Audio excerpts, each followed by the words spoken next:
20 octobre 2011. Désert libyen. Une tempête de sable et de fumée enveloppe la ville de Sirte. De ces ruines fumantes émerge un convoi de 75 véhicules. À l'intérieur de l'un de ces SUV blindés se trouve un homme traqué. C'est Mouammar Kadhafi. L'homme qui a dirigé la Libye d'une main de fer pendant 42 ans fuit maintenant pour sauver sa vie.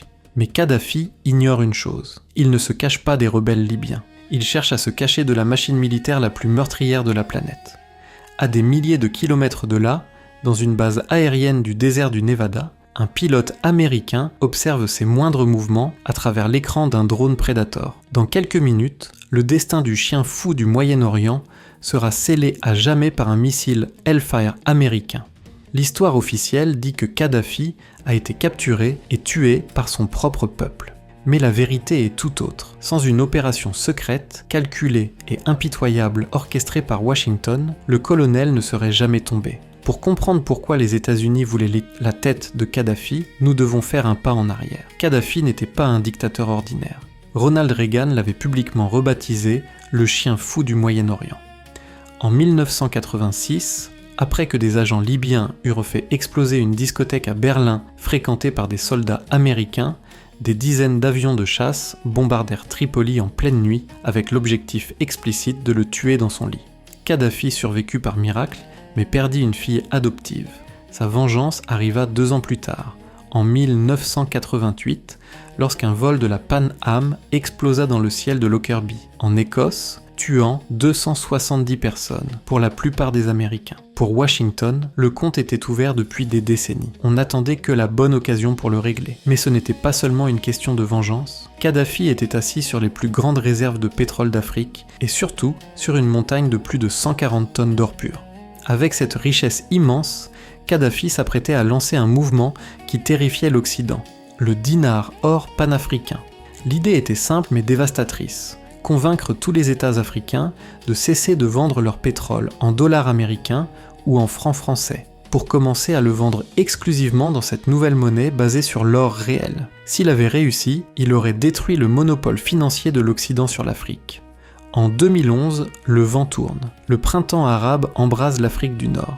Lorsque la révolte atteint la Libye, Kadhafi ne recule pas. Il promet de traquer les rebelles, ruelle par ruelle, maison par maison. C'est là que le piège se referme. À Washington, Hillary Clinton et le président Barack Obama, poussés également par les pressions du président français Nicolas Sarkozy, y voient l'opportunité parfaite. La machine médiatique se met en marche.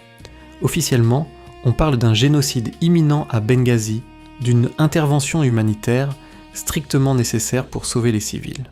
Officieusement, c'est le moment de retirer une épine historique du pied et d'arrêter le dinar or. Le 17 mars 2011, le Conseil de sécurité de l'ONU approuve la résolution 1973, elle impose une zone d'exclusion aérienne sur la Libye. En quelques heures, l'opération américaine Odyssey Dawn est lancée. Sur le papier, l'OTAN dirige l'opération. Mais dans la réalité, sans les États-Unis, rien ne bougerait. Ce sont eux qui fournissent 80% du renseignement, les satellites, le ravitaillement en vol et les missiles. Le 19 mars commence l'assaut. Depuis les navires et les sous-marins américains et britanniques dans Méditerranée, plus de 110 missiles Tomahawk sont lancés en une seule nuit. La cible, les radars, les défenses anti-aériennes et les centres de commandement de Kadhafi. C'est une attaque chirurgicale qui aveugle complètement l'armée libyenne. Dans les mois qui suivent, les avions de l'OTAN frapperont plus de 6000 cibles. Sans le contrôle du ciel, les forces loyalistes sont paralysées. Les jets de l'OTAN ne frappent pas à l'aveugle. Au sol, camouflés parmi les rebelles libyens, se trouvent des dizaines d'opérateurs des forces spéciales infiltrés en secret dans le désert. Ils utilisent des désignateurs laser pour illuminer les chars de Kadhafi. Un rayon invisible pointe la cible au sol, et quelques secondes plus tard, une bombe à guidage laser descend du ciel pour la détruire. Les rebelles au sol, autrefois désorganisés, avancent désormais guidés par les meilleurs stratèges de la planète. En août, Tripoli tombe. Les rebelles envahissent l'enceinte de Bab al-Azizia. Le bunker souterrain de Kadhafi, un labyrinthe de béton armé, est violé. Mais du colonel, il n'y a aucune trace. Il a disparu. Commence ainsi une gigantesque chasse à l'homme gérée par les agences de renseignement américaines. Kadhafi se déplace dans le désert. Il est paranoïaque, il sait que le ciel est plein d'yeux. Il cesse d'utiliser les radios et les téléphones portables, il ne communique que par des messages papier remis en main propre par ses coursiers. Des avions espions U-2 et des drones Global Hawk passent au crible les émissions thermiques et électroniques de chaque centimètre du désert. Kadhafi résiste pendant des semaines jusqu'à ce qu'il commette une erreur fatale. Le raïs est pris au piège dans sa ville natale, Sirte. Entouré par des milliers de rebelles assoiffés de vengeance, Kadhafi est désespéré. Il cherche à contacter les dirigeants des pays voisins pour organiser une voie d'évasion.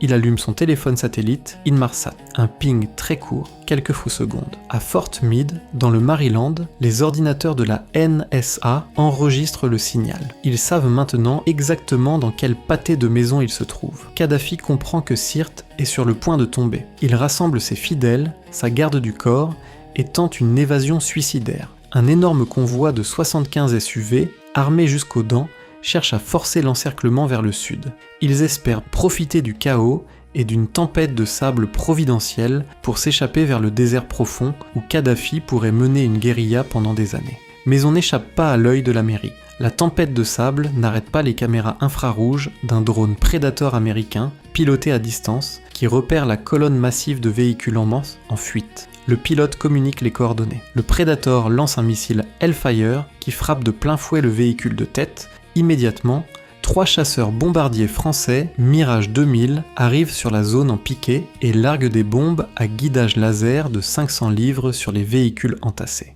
L'attaque aérienne est dévastatrice, des dizaines de véhicules sont incinérés, plus de 50 loyalistes meurent sur le coup dans une tempête de flammes et de tôle. Kadhafi survit à l'explosion, mais il est blessé. En sang, avec une poignée de garde du corps, il cherche refuge en rampant à l'intérieur d'un gros tuyau de drainage en béton sous la route principale. Mais les explosions ont attiré les rebelles sur place. Il sera traîné hors de ce tuyau, roué de coups, lynché par la foule enragée et exécuté d'une balle dans la tête. Les États-Unis n'ont pas pressé la détente de l'arme qui a tué Kadhafi, mais ils ont fourni le renseignement, ont paralysé ses défenses, l'ont traqué depuis le ciel et ont détruit sa seule voie d'évasion, le livrant à ses bourreaux.